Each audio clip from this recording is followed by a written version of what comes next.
ओम नमः शिवाय। हर हर महादेव। आप सभी को प्रदोष व्रत की हार्दिक शुभकामनाएं। प्रदोष व्रत प्रत्येक माह के शुक्ल और कृष्ण पक्ष की त्रयोदशी तिथि को आता है। जब यह व्रत रविवार के दिन पड़ता है तो इसे रवि प्रदोष कहा जाता है। ये व्रत भगवान शिव को समर्पित व्रत है और इसे करने से विशेष रूप से स्वास्थ्य, सुख, समृद्धि और दीर्घायु की प्राप्ति होती है। इस दिन व्रत रखने से भगवान सूर्यदेव और भगवान शिव दोनों की कृपा प्राप्त होती है, जिससे मान सम्मान और यश बढ़ता है। यह व्रत करने से निरोगी जीवन और लंबी आयु का वरदान मिलता है। प्रदोष काल में भगवान शिव की पूजा करने से पापों का नाश होता है और मोक्ष का मार्ग प्रशस्त होता है। व्यापार, नौकरी और अन्य कार्यों में सफलता पाने के लिए ये व्रत बहुत शुभ माना जाता है। इस व्रत को करने से दाम्पत्य जीवन में प्रेम बना रहता है। इस व्रत को करने के लिए प्रातः स्नान कर स्वच्छ वस्त्र धारण करें, व्रत का संकल्प लें और दिन भर उपवास रखें। सूर्यदेव को अर्घ्य दें और भगवान शिव का ध्यान करें। संध्या के समय यानी कि प्रदोष काल में शिवलिंग का जल, दूध और शहद आदि से अभिषेक करें। बेल पत्र, धतूरा, अक्षत, पुष्प और भस्म अर्पित करें। शिव मंत्रों का जाप करें और आरती करें। कथा सुने और अंत में प्रसाद ग्रहण करें। इस व्रत की कथा के अनुसार प्राचीन काल में एक निर्धन ब्राह्मण भक्त था जो लगातार संकटों से घिरा रहता था। उसने एक ऋषि के कहने पर रवि प्रदोष व्रत करना शुरू किया था। व्रत के प्रभाव से उसके सभी कष्ट दूर हो गए और उसे अपार धन धान्य की प्राप्ति हुई। रवि प्रदोष व्रत का पालन करने से व्यक्ति को जीवन में सुख, समृद्धि और स्वास्थ्य की प्राप्ति होती है। यह व्रत विशेष रूप से उन लोगों के लिए लाभकारी है जो सूर्य दोष, आर्थिक परेशानियों या स्वास्थ्य संबंधी समस्याओं से जूझ रहे हैं। तो आज की वीडियो में आप सुनेंगे रवि प्रदोष व्रत की पौराणिक कथा। एक बार ऋषि समाज द्वारा सर्व प्राणियों के हित में परम पावन भागीरथी के तट पर विशाल गोष्ठी का आयोजन किया गया। इस सभा में व्यास जी के परम शिष्य पुराण वेत्ता सूत जी महाराज हरि कीर्तन करते हुए पधारे। सूत जी को आते देख शौनकादि के 88,000 ऋषि मुनियों ने खड़े होकर उन्हें दंडवत प्रणाम किया। महाज्ञानी सूत जी ने भक्ति भाव से ऋषियों को हृदय से लगाया और उन्हें आशीर्वाद दिया। विद्वान ऋषिगण और सभी शिष्य आसन पर विराजमान हुए। मुनिगण श्रद्धा भाव से पूछने लगे कि हे परम दयालु, कली काल में शंकर की भक्ति किस आराधना द्वारा उपलब्ध होगी? कृपया हम लोगों को बताने की कृपा कीजिए, क्योंकि कलयुग के सर्व प्राणी पाप कर्म में रह रहकर वेद शास्त्रों से विमुख रहेंगे। हे मुनिश्रेष्ठ, कलयुग में सत्कर्म की ओर किसी की रुचि नहीं होगी। जब पुण्य क्षीण हो जाएंगे तो मनुष्य की बुद्धि बुरे कर्मों की ओर स्वयं प्रेरित होगी, जिससे दुर्विचारी पुरुष वंश सहित समाप्त हो जाएंगे। इस भूमंडल पर जो मनुष्य ज्ञानी होकर ज्ञान की शिक्षा नहीं देता, उस पर परम पिता परमेश्वर कभी प्रसन्न नहीं होते हैं। हे महामुने, ऐसा कौन सा व्रत है जिससे मनोवांछित फल की प्राप्ति होती है? कृपा करके बताइए। ऐसा सुनकर दयालु हृदय से सूत जी कहने लगे कि हे श्रेष्ठ मुनि और शौनक जी, आप धन्यवाद के पात्र हैं। आपके विचार प्रशंसनीय और सराहनीय हैं। आप वैष्णव अग्रगण्य हैं, क्योंकि आपके हृदय में सदा परहित की भावना समाहित है। इसलिए हे शौनकादि ऋषियों, सुनो, मैं उस व्रत के बारे में बताता हूँ जिसे करने से सभी पापों से मुक्ति मिलती है। धन वृद्धि, दुख विनाशक, सुख प्राप्त कराने वाला, संतान देने वाला और मनोवांछित फल की प्राप्ति कराने वाला व्रत होता है।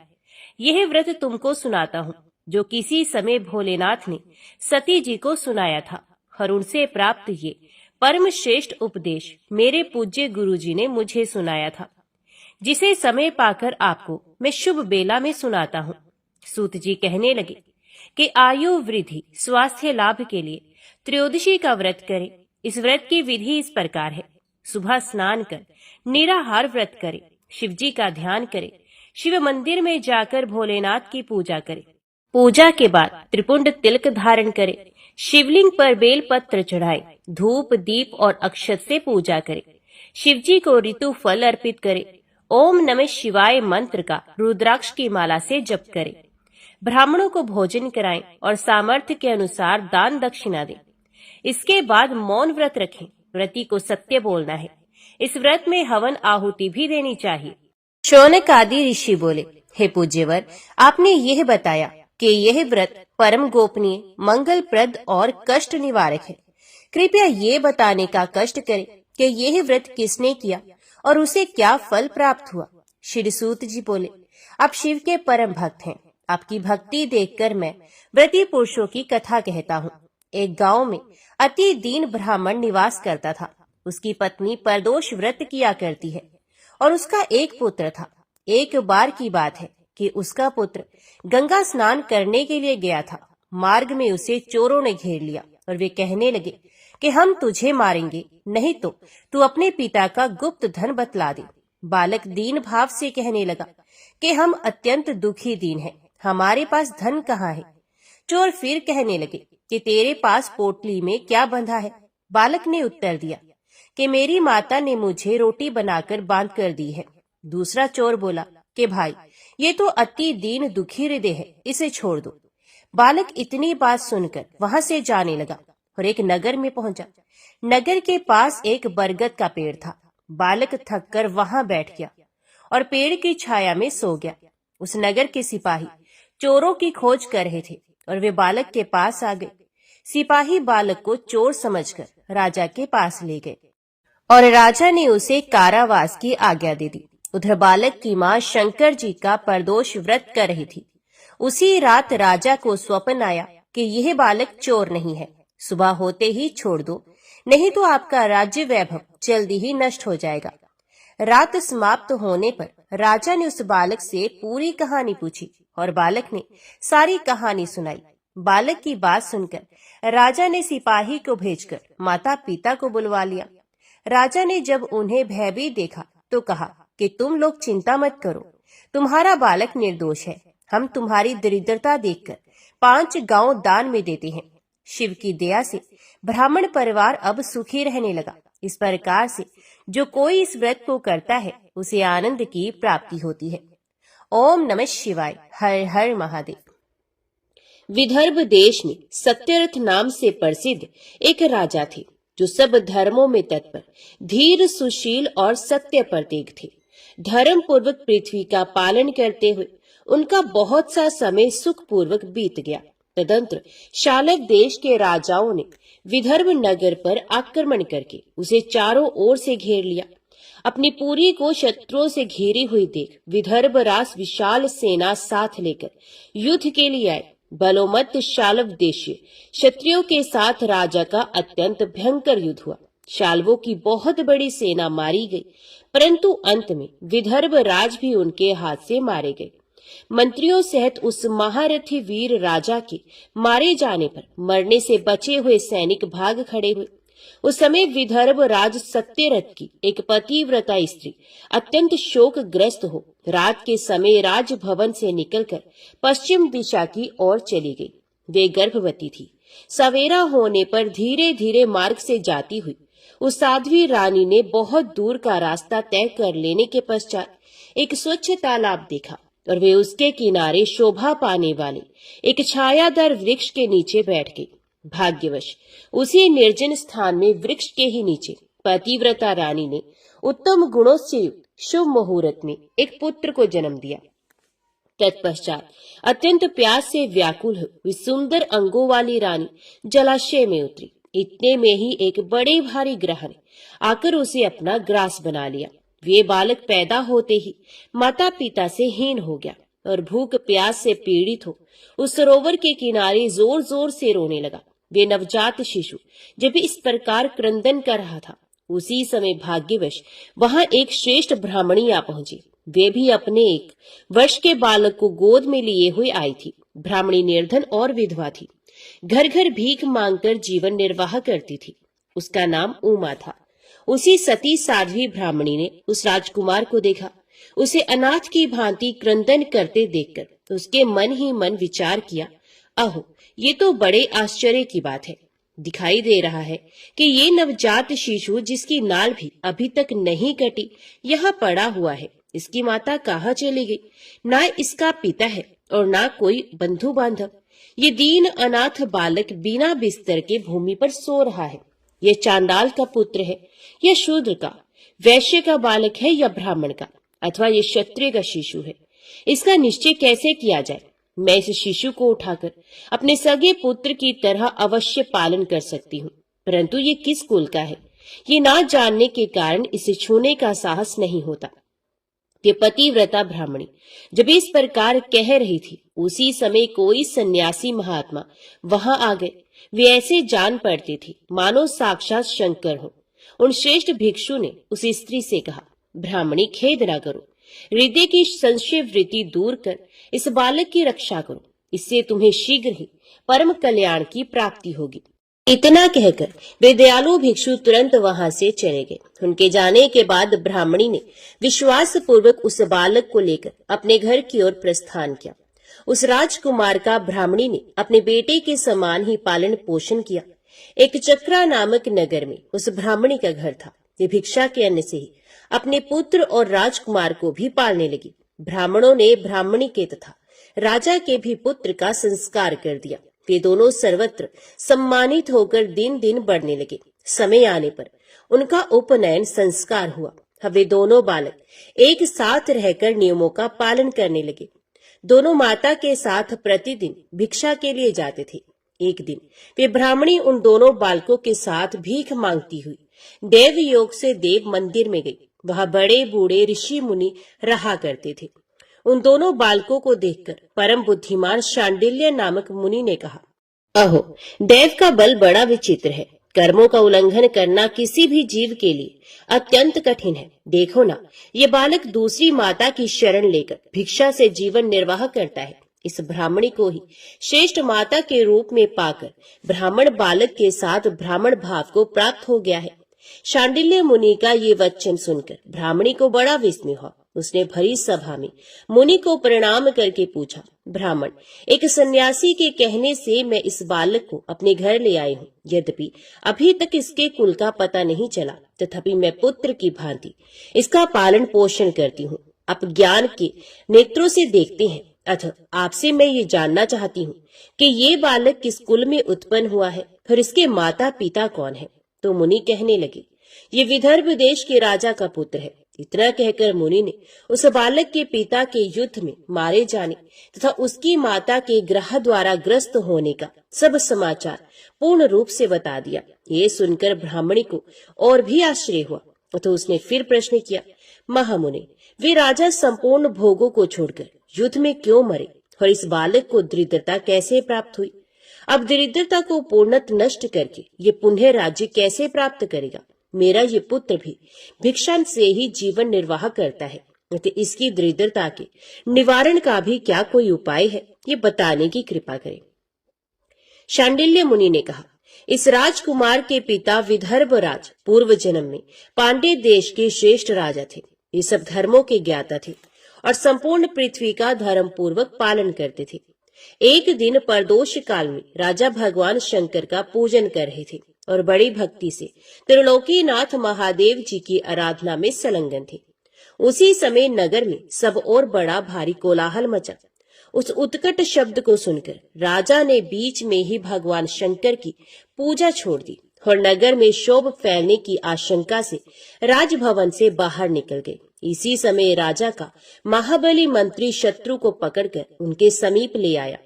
वे शत्रु पांड्य राज का ही सामंत था। उसे देखकर राजा ने क्रोध पूर्वक उसका मस्तक कटवा दिया। शिव पूजा छोड़कर नियम को समाप्त किए बिना ही राजा ने रात में भोजन भी कर लिया।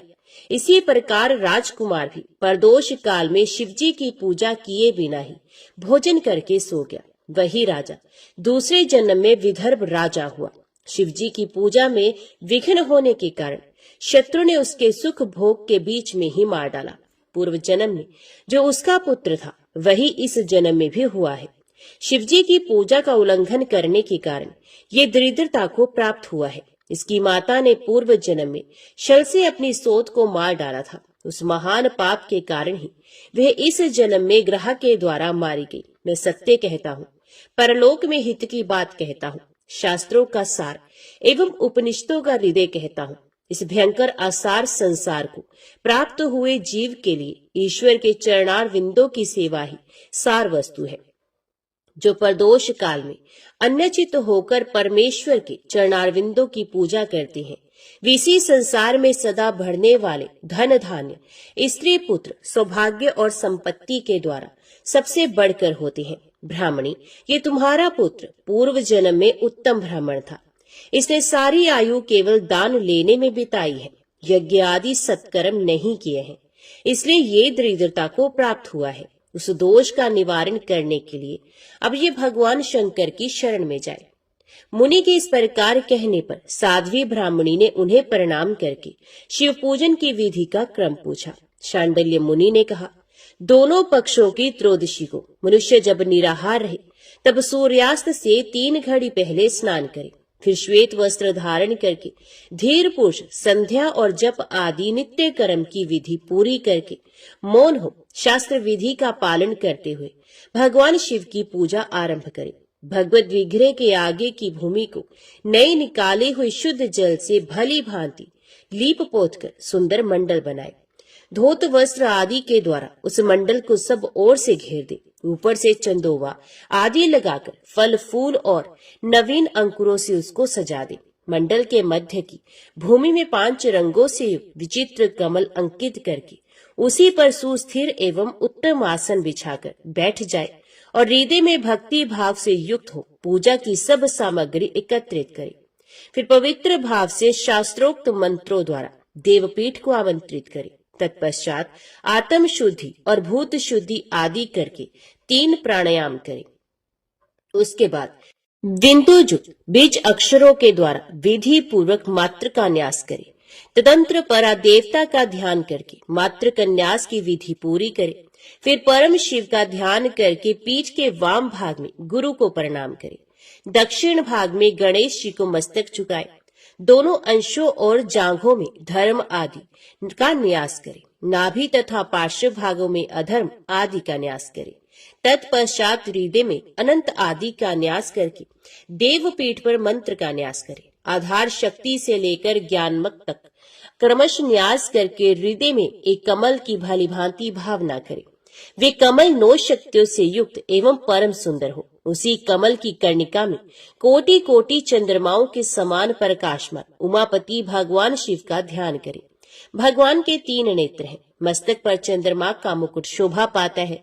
जटा जूट कुछ कुछ पीला हो गया है। उस पर रतन जटित किरीट सुशोभित है। उनके कंठ में नील चिन्ह है और अंग अंग से उदारता सूचित होती है। सर्पों के हार से उनकी बड़ी शोभा हो रही है। उनके एक हाथ में वरद और दूसरे में अभय की मुद्रा है। ये फरसा धारण करते हैं। उन्होंने नागों का कंकण, केयूर, अंगद तथा मुद्रिका धारण कर रखी है। वे व्याघ्र चर्म पहने हुए रतन में सिंहासन पर विराजमान है। उनके वाम भाग में गिरिराज नंदिनी उमा देवी का चिंतन करें। इस प्रकार महादेव जी तथा गिरिजा देवी का ध्यान करके गंध आदि से उनकी मानसिक पूजा करें। 5 वैदिक मंत्रों से गंध आदि द्वारा पूर्वोक्त 5 स्थानों में अथवा हृदय में पूजा करें। फिर मूल मंत्र से 3 बार हृदय में ही पुष्पांजलि दें। उसके बाद सिंहासन पर महादेव जी का पुनः पूजन प्रारंभ करें। पूजा के आरंभ में एकाग्रचित होकर संकल्प पड़े। तदंतर हाथ जोड़कर मन ही मन भगवान शिव का ध्यान एवं आवाहन करें। हे भगवान शंकर, आप ऋण पातक दुर्भाग्य और दरिद्रता आदि की निवृत्ति के लिए तथा संपूर्ण पापों का नाश करने के लिए मुझ पर प्रसन्न हो जाइए। मैं दुख और शोक की आग में जल रहा हूँ। संसार भय से पीड़ित हूँ। अनेक प्रकार के रोगों से व्याकुल और दीन हूँ। वृषवाहन, मेरी रक्षा कीजिए। देव देवेश्वर, सबको निर्भय कर देने वाले महादेव जी, आप यहाँ पधारिए और मेरी की हुई इस पूजा को पार्वती देवी जी के साथ ग्रहण कीजिए। इस प्रकार संकल्प और आवाहन करके पूजा आरंभ करनी चाहिए। तत्पश्चात मनुष्य एकाग्रचित हो रुद्र सूक्त का पाठ करते हुए वहां स्थापित किए हुए शंख के जल से और पंच अमृत से महादेव जी का अभिषेक करके भांति भांति के मंत्रों से आसन आदि उपचारों को समर्पित करे। भावना द्वारा दिव्य वस्त्रों से विभूषित स्वर्ण सिंहासन की कल्पना करें और उसी पर भगवान को विराजमान करके अष्टगुण युक्त अर्घ्य और पादम निवेदन करें। फिर शुद्ध जल से आचमन कराकर मधु पर्क दे। उसके बाद पुण्य आचमन के लिए जल देकर मंत्रोच्चारण पूर्वक स्नान कराएं। फिर यज्ञोपवीत वस्त्र और आभूषण अर्पण करें। परम पवित्र अष्टांग युक्त चंदन चढ़ावे। बिल्व मदार लाल कमल धतूर कने सनई का फूल चमेली उषा अपामार्ग तुलसी जोही चंपा भट्ट कटैया और करवीर के फूलों से जितने मिल जाए उन सबको शिव उपासक भगवान शिव पर चढ़ाए। इनके अतिरिक्त भी नाना प्रकार के सुगंधित पुष्प निवेदन करें। तत्पश्चात लाल चंदन से उत्पन्न धूप और निर्मल दीप समर्पित करें। उसके बाद हाथ धोकर घी, नमकीन और साग मिठाई, पुआ, शक्कर तथा गुड़ के बने हुए पदार्थ एवं खीर का नैवेद्य भोग लगाए। मधु, दही और जल भी अर्पण करें। उस खीर का ही मंत्र द्वारा प्रज्वलित की हुई अग्नि में हवन करें। ये होम शास्त्रोक्त विधि से आचार्य के कथन अनुसार संपन्न करना चाहिए। भगवान शंकर को नैवेद्य देकर मुख शुद्धि के लिए उत्तम तांबूल अर्पण करें। धूप आरती, सुंदर शस्त्र, उत्तम दर्पण को वैदिक तांत्रिक मंत्रों द्वारा विधि पूर्वक समर्पित करें। यदि ये सब करने की अपने में शक्ति ना हो, अधिक धन का अभाव हो, तो अपने पास जितना धन हो उसी के अनुसार भगवान की पूजा करें। गौरीपति भगवान शंकर भक्ति पूर्व भेंट किए हुए पुष्प मात्र से भी संतुष्ट हो जाते हैं। तदंतर स्तोत्रों द्वारा स्तुति करके भगवान को साष्टांग प्रणाम करें। फिर परिक्रमा करके पूजा समर्पित करने के पश्चात विधि पूर्वक श्री गिरजापति की प्रार्थना करें और कहें, हे देव, हे जगन्नाथ, आपकी जय हो। सनातन शंकर आपकी जय हो। संपूर्ण देवताओं के अधीश्वर आपकी जय हो। सर्वदेव पूजित आपकी जय हो। सर्वगुणातीत आपकी जय हो। सबको वर देने वाले प्रभु आपकी जय हो। नित्य आधार रहित अविनाशी विशंभर आपकी जय हो। जय हो। संपूर्ण विश्व के लिए एकमात्र जानने योग्य महेश्वर आपकी जय हो। नागराज वासुकी को आभूषण के रूप में धारण करने वाले प्रभु आपकी जय हो। गौरीपति आपकी जय हो। चंद्रशेखर शंभु आपकी जय हो। कोटि सूर्य के समान तेजस्वी शिव आपकी जय हो। अनंत गुणों के आश्रय आपकी जय हो। भयंकर नेत्रों वाले रुद्र आपकी जय हो। अचिंत्य निरंजन आपकी जय हो। नाथ दया सिंधु आपकी जय हो। भक्तों की पीड़ा का नाश करने वाले प्रभु आपकी जय हो। दुस्तर संसार सागर से पार उतारने वाले परमेश्वर आपकी जय हो। महादेव, मैं संसार के दुखों से पीड़ित एवं खिन्न हूँ, मुझ पर प्रसन्न हो। परमेश्वर, समस्त पापों के भय का अपहरण करके मेरी रक्षा कीजिए। मैं महान दारिद्र्य के समुद्र में डूबा हुआ हूँ। बड़े बड़े पापों ने मुझे आक्रांत कर लिया है। मैं महान शोक से नष्ट और बड़े बड़े रोगों से व्याकुल हूँ। सब ओर से तृण के भार से लदा हुआ हूँ। पाप कर्मों की आग में जल रहा हूँ और ग्रहों से पीड़ित हो रहा हूँ। शंकर, मुझ पर प्रसन्न हो जाइए। निर्धन मनुष्य इस प्रकार पूजा के अंत में भगवान गिरजापति की प्रार्थना करे। धनाढ्य अथवा राजा का इस प्रकार भगवान शंकर की प्रार्थना करनी चाहिए। हे शंकर जी, आपके प्रसाद से मेरे सदा आनंद रहे। मेरे राज्य में लुटेरे न रहे। सब लोग निरापद होकर रहें। पृथ्वी पर अकाल, महामारी आदि के संताप शांत हो जाए। सबकी खेती धन धान्य से समृद्ध हो। संपूर्ण दिशाओं में सुख का साम्राज्य छा जाए। इस प्रकार प्रदोष व्रत के दिन गिरजापति भगवान शंकर की आराधना करे। ब्राह्मणों को भोजन कराए और उन्हें दक्षिणा देकर संतुष्ट करे। इस प्रकार मैंने सब पापों का नाश, सब प्रकार की दरिद्रता का निवारण तथा समस्त मनोवांछित वस्तुओं का दान करने वाली शिव पूजा का वर्णन किया। ये शिव की पूजा शिवजी के द्रव्य का हरण करने के पाप को छोड़कर शेष सभी महापातकों और उपपातकों के महान समुदाय का नाश करती है। यदि ये दोनों बालक इसी प्रकार भगवान शंकर का पूजन प्रत्येक प्रदोष के दिन करते रहे तो वर्ष भर के भीतर ही इन्हें उत्तम सिद्धि की प्राप्ति होगी। शांडिल्य मुनि का वचन सुनकर उस ब्राह्मणी ने दोनों बालकों के साथ मुनि के चरणों में प्रणाम किया और इस प्रकार कहा, भगवान, आज मैं आपके दर्शन मात्र से कृतार्थ हो गई।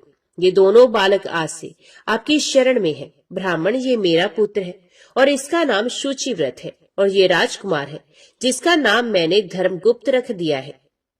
ये दोनों बालक और मैं सभी आपके चरणों के दास हैं।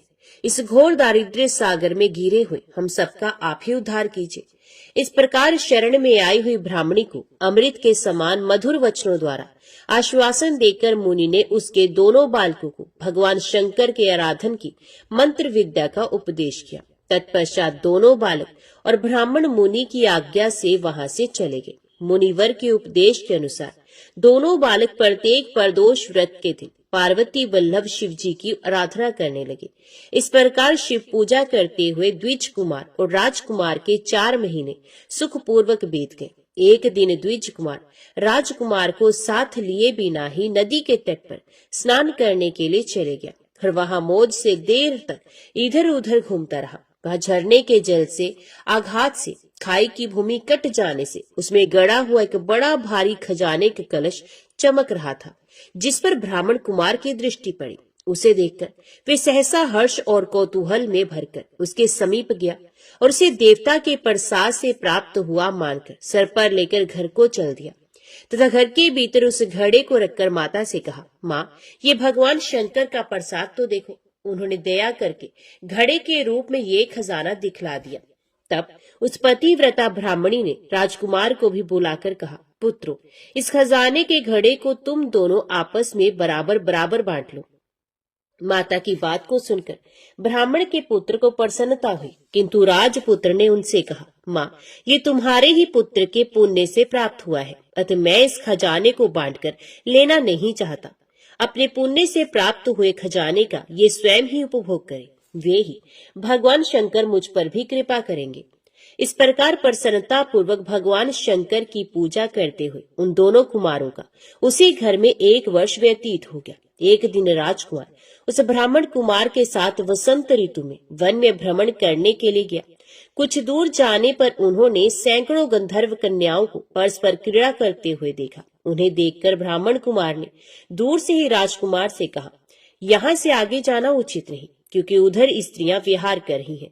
स्वच्छ अंतकरण वाले विद्वान पुरुष स्त्रियों का सामीप्य त्याग देते हैं। ये रमणीय छल करने वाली तथा वाणी द्वारा अनुन्य विनय करने में कुशल है।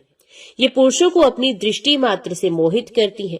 इसलिए अपने धर्म में तत्पर ब्रह्मचारी कभी स्त्रियों के समीप जाकर उनके साथ वार्तालाप ना करे। ऐसा कहकर ब्राह्मण कुमार लौट पड़ा और दूर जाकर खड़ा हो गया, किंतु राजकुमार अकेला ही निर्भय होकर स्त्रियों की उस क्रीड़ा स्थली की ओर चला गया।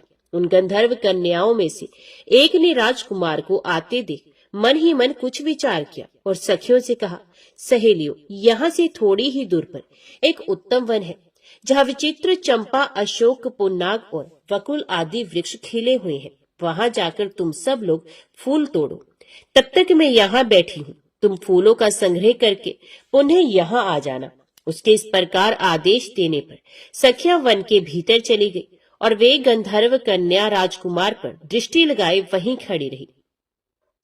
उसे देखकर राजकुमार कामदेव के बाणों से पीड़ित हो गया। गंधर्व कन्या ने अपने पास आए हुए राजकुमार को बैठने के लिए कोमल पल्लवों का आसन दिया और पूछा, कमल नयन, तुम कौन हो? किस देश से यहाँ आए हो और किसके पुत्र हो? इस प्रकार पूछने पर राजकुमार ने अपना पूरा परिचय बताया। मैं विदर्भ राज का पुत्र हूँ।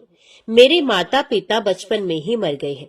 शत्रुओं ने मेरे राज्य पर अधिकार जमा लिया है और मैं दूसरे के राज्य में गुजारा करता हूँ। ये सारी बातें बताकर राजकुमार ने उस गंधर्व कन्या से पूछा, सुंदरी, तुम कौन हो? यहाँ तुम्हारा क्या कार्य है और तुम किसकी पुत्री हो? उनके इस प्रकार पूछने पर कन्या ने कहा, महाराज कुमार, एक द्रविक नामक गंधर्व है जो समस्त गंधर्व कुल के अगुआ माने जाते हैं। मैं उन्हीं की पुत्री हूँ और मेरा नाम अंशुमति है। सब सखियों को छोड़कर मैं यहाँ अकेली हूँ। मैं तुम्हारी अभिलाषा जानती हूँ। तुम्हारा मन मुझ में आसक्त हो गया है। इसी प्रकार देव ने मेरे मन में भी तुम्हारे लिए उत्कंठा भर दी है। अब हम दोनों का स्नेह कभी भंग नहीं होना चाहिए। ऐसा कहकर गंधर्व कुमारी ने शीघ्र ही अपने गले से मोती का हार निकालकर प्रेम पूर्वक राजकुमार को भेंट किया। उस अद्भुत हार को देखकर राजकुमार ने पूछा, भीरू, मैं एक बात कहता हूँ, मैं राज्यहीन और निर्धन हूँ। तुम मेरी प्रिया कैसे होना चाहती हो? मूर्ख स्त्री की भांति पिता की आज्ञा का उल्लंघन करके अपनी इच्छा के अनुसार आचरण क्यों करती हो? ये सुनकर गंधर्व कन्या ने कहा, प्रियतम, आपका कहना ठीक है। मैं पिता की आज्ञा के विरुद्ध नहीं जाऊंगी। आप इस समय घर को पधारे और परसों प्रातः काल पुण्य यहीं दर्शन दीजिए। आपसे कुछ हमारा कार्य है। इतना कहकर वे गंधर्व कन्या अपनी सखियों के आ जाने से उनके साथ चली गई और राजकुमार भी हर्षपूर्वक ब्राह्मण कुमार के समीप लौट आया। उसने द्विज पुत्र से सब बातें बताई और उसके साथ घर को प्रस्थान किया।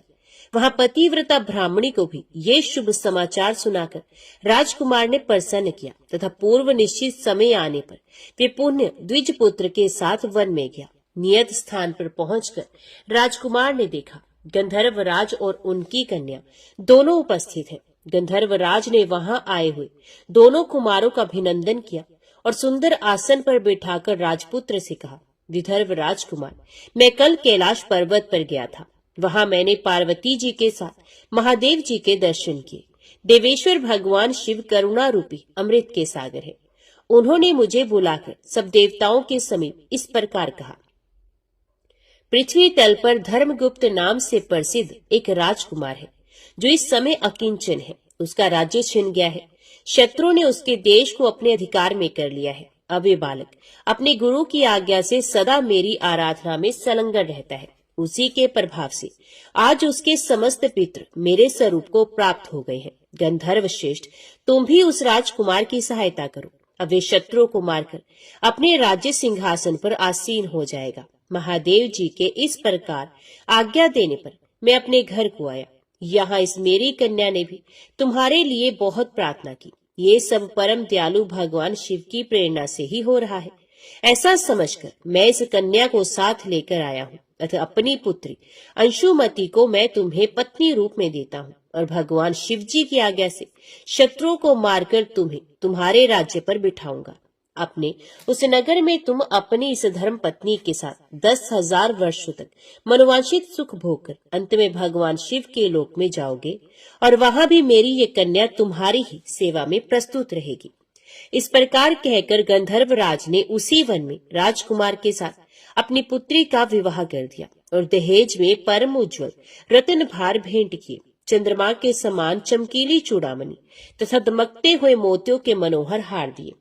दिव्याभूषण वस्त्र, स्वर्ण के बने हुए बहुत से सामान, 10,000 हाथी, 1,00,000 नीले घोड़े और हजारों सोने के बड़े बड़े रथ प्रदान किए। अंत में एक दिव्य रथ, इंद्र के धनुष के समान विशाल धनुष, सहस्रों अस्त्र शस्त्र, अक्षय बाणों से भरे हुए 2 तरकस, अभेद्य स्वर्णमय कवच तथा शत्रुओं का संहार करने वाली शक्ति समर्पित की। अपनी पुत्री की सेवा के लिए गंधर्वराज ने प्रसन्नचित होकर 5,000 दासियां दी। इतना ही नहीं, राजकुमार की सहायता के लिए उन्होंने अत्यंत उग्र गंधर्वों की चतुरंगणी सेना भी भेंट की। इस प्रकार परम उत्तम संपत्ति को पाकर राजकुमार अपनी मनोवांछित पत्नी के साथ बहुत प्रसन्न हुए। पुत्री का विवाह कराकर गंधर्वराज स्वर्गलोक में चले गए। धर्मगुप्त विवाह के अनंतर गंधर्वों की सेना के साथ अपने नगर को गए और वहां उन्होंने शत्रु सेना का संहार करके राजधानी में प्रवेश किया। तत्पश्चात श्रेष्ठ ब्राह्मणों और मंत्रियों ने मिलकर राजकुमार का अभिषेक किया और वे रत्नमय सिंहासन पर आरूढ़ होकर अकंटक राज्य का उपभोग करने लगे।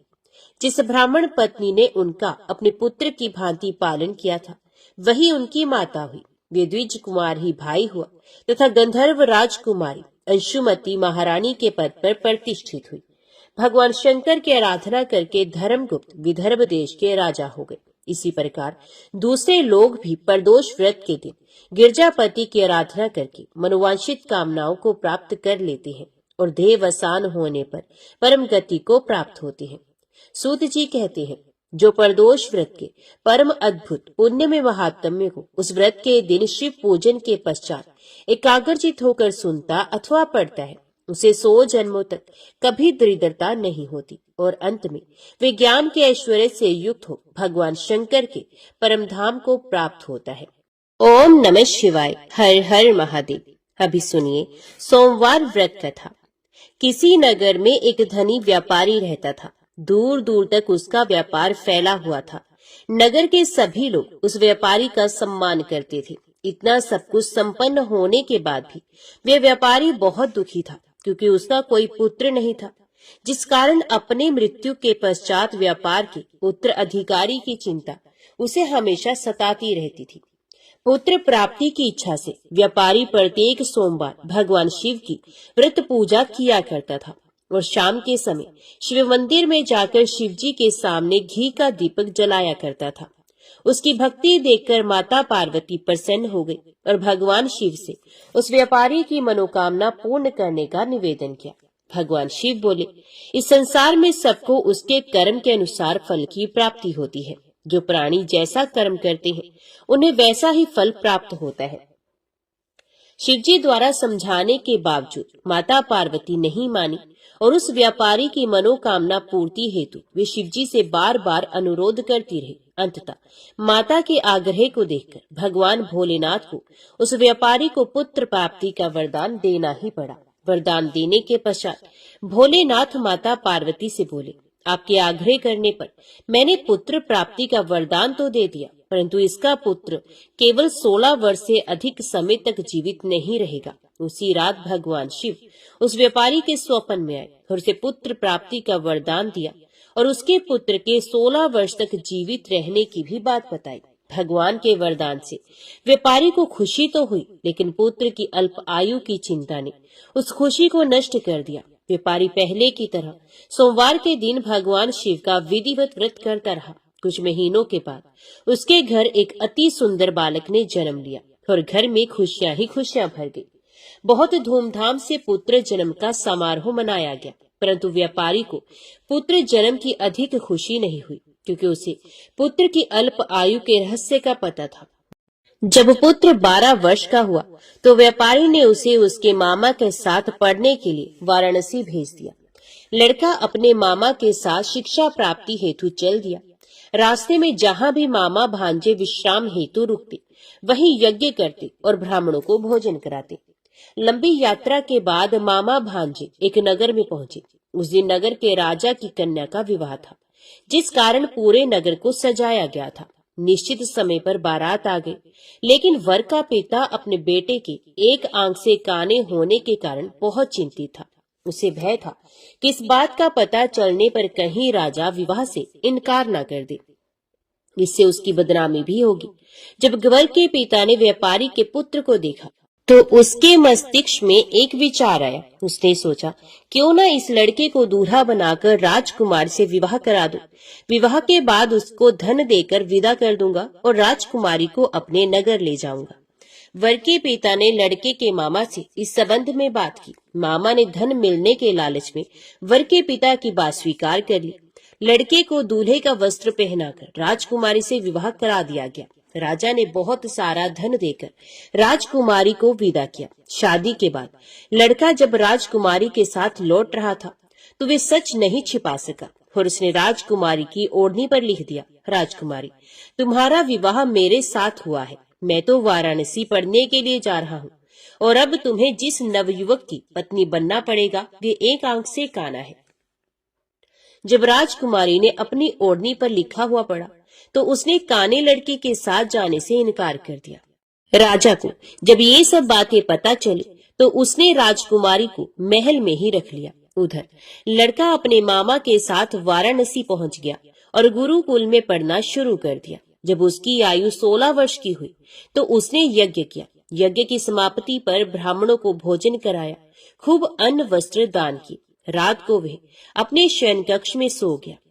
शिव के वरदान के अनुसार शयन अवस्था में ही उसके प्राण पखेरु उड़ गए। सूर्योदय पर मामा मृत भांजे को देखकर रोने पीटने लगा। आसपास के लोग भी एकत्रित होकर दुख प्रकट करने लगे। लड़के के मामा के रोने विलाप करने के स्वर समीप से गुजरते हुए भगवान शिव और माता पार्वती जी ने भी सुने। माता पार्वती ने भगवान शिव से कहा, प्राणनाथ, मुझे इसके रोने के स्वर सहन नहीं हो रहे हैं। आप इस व्यक्ति के कष्ट को अवश्य दूर करें। भगवान शिव ने माता पार्वती के साथ अदृश्य रूप में समीप जाकर देखा तो भोलेनाथ माता पार्वती से बोले, ये तो उसी व्यापारी का पुत्र है जिसे मैंने 16 वर्ष की आयु का वरदान दिया था। इसकी आयु पूरी हो गई है। माँ पार्वती ने फिर भगवान शिव से निवेदन कर उस बालक को जीवन देने का आग्रह किया। माता पार्वती के आग्रह पर भगवान शिव ने उस लड़के को जीवित होने का वरदान दिया और कुछ ही पल में वे जीवित होकर उठ बैठा। शिक्षा समाप्त करके लड़का मामा के साथ अपने नगर की ओर चल दिया। दोनों चलते हुए उसी नगर में पहुंचे जहां उसका विवाह हुआ था। उस नगर में भी यज्ञ का आयोजन किया। समीप से गुजरते हुए नगर के राजा ने यज्ञ का आयोजन देखा और उसने तुरंत ही लड़के और उसके मामा को पहचान लिया। यज्ञ के समाप्त होने पर राजा मामा और लड़के को महल में ले गया और कुछ दिन उन्हें महल में रखकर बहुत सा धन वस्त्र आदि देकर राजकुमारी के साथ विदा कर दिया। इधर भूखे प्यासे रहकर व्यापारी और उसकी पत्नी बेटे की प्रतीक्षा कर रहे थे। उन्होंने प्रतिज्ञा कर रखी थी कि यदि उन्हें अपने बेटे की मृत्यु का समाचार मिला तो दोनों अपने प्राण त्याग देंगे। परंतु जैसे ही उसने बेटे के जीवित वापस लौटने का समाचार सुना तो वे बहुत प्रसन्न हुआ। वे अपनी पत्नी और मित्रों के साथ नगर के द्वार पर पहुंचा। अपने बेटे के विवाह का समाचार सुनकर पुत्र वधू राजकुमारी को देखकर उसकी खुशी का ठिकाना न रहा। उसी रात भगवान शिव ने व्यापारी के स्वप्न में आकर कहा, हे श्रेष्ठी, मैंने तेरे सोमवार के व्रत करने और व्रत कथा सुनने से प्रसन्न होकर तेरे पुत्र को लंबी आयु प्रदान की है। पुत्र की लंबी आयु जानकर व्यापारी बहुत प्रसन्न हुआ। शिव भक्त होने तथा सोमवार का व्रत करने से व्यापारी की सभी मनोकामनाएं पूर्ण हुई। इसी प्रकार जो भक्त सोमवार का विधिवत व्रत करते हैं और व्रत कथा को सुनते हैं, उनकी सभी इच्छाएं पूरी होती हैं। ओम नमः शिवाय। हर हर महादेव। अभी सुनते हैं भगवान भोलेनाथ की आरती। जय शिव ओंकारा, प्रभु जय शिव ओंकारा, ब्रह्मा विष्णु सदा शिव अर्धांगी धारा। ओम जय शिव ओंकारा। एकानन चतुरानन पंचानन राजे, हंसासन गरुड़ासन वृषवाहन साजे। ओम जय शिव ओंकारा। दो भुज चार चतुर्भुज, 10 भुज अति सोहे, त्रिगुण रूप निरखता त्रिभुवन जन मोहे। ओम जय शिव ओंकारा। अक्षमाला बनमाला रुंडमाला धारी, चंदन मृग मद सोहे भाले शशिधारी। ओम जय शिव ओंकारा। श्वेतांबर पीतांबर बाघांबर हंगे, सनकादिक गरुणादिक भूतादिक संगे।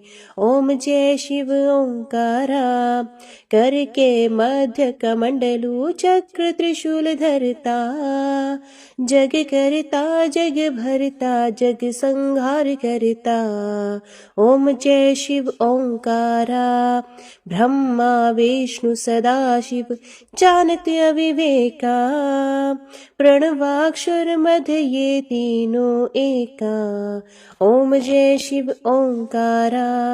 काशी में विश्वनाथ विराजत नंदी ब्रह्मचारी, नित उठ भोग लगावत महिमा अति भारी। ओम जय शिव ओंकारा। त्रिगुण शिव जी की आरती जो कोई नर गावे, कहत शिवानंद स्वामी मनवांछित फल पावे। ओम जय शिव ओंकारा। ओम जय शिव ओंकारा। स्वामी हरि शिव ओंकारा। ब्रह्मा विष्णु सदा शिव अर्धांगी धारा। ओम जय शिव ओंकारा। ओम नमः शिवाय। हर हर महादेव।